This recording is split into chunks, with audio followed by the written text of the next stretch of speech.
बड़ी तादाद में बीआरएस कायदीन 9 अक्टूबर को चलो बस भवन मुजाहरे में हिस्सा लेंगे। इसमें केटीआर नंदी नगर से, हरीश राव मेहदीपट्टनम से, सबिता इंदिरा रेड्डी महेश्वरम से और दीगर शामिल हैं, जो टीएसआरटीसी की बसों में सवार होकर बस भवन पहुंचेंगे। मुजाहरे का मकसद हालिया किरायों में इजाफे के खिलाफ एहतजाज करना है। साबिक़ वज़ीर व रुकन असम्बली तलासानी श्रीनिवास यादव ने कहा कि हम बस भवन तक आरटीसी बसों में पहुंचकर आरटीसी के एमडी को एक प्रपोजल जमा करवाएंगे,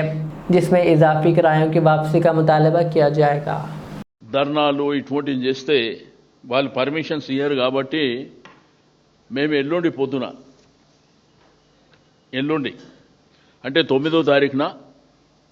చలో బస్ భవన్ అనే కార్యక్రమాన్ని ఆర్టీసీ బస్సులోనే కేటీఆర్ గారు నందినగర్లో బస్ ఎక్కి బస్ భవన్కు చేరుకోవడం జరుగుతుంది। హరీష్ రావు గారు మెహదీపట్నం, నేను సికింద్రాబాద్లో,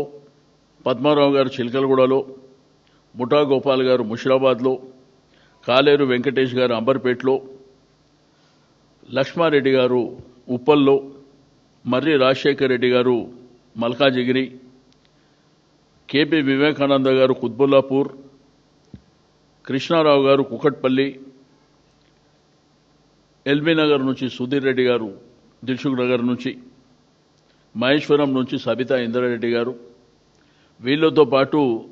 మా శాసన మండలి సభ్యులు, మా కార్పొరేటర్లు, మాజీ శాసనసభ్యులు కూడా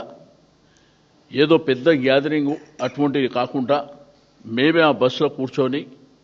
ఆ ప్రయాణికులతోని ముచ్చట చేసుకుంటూ వాళ్ళ బాధకాలు తెలుసుకుంటూ, అదేవిధంగా ఆర్టీసీ డ్రైవర్, ఆర్టీసీ కండక్టర్ వాళ్ళతో కూడా మాట్లాడుతూ బస్ భవన్ చేరుకొని అక్కడ ఎవరైతే ఎండీ గారు ఉంటారో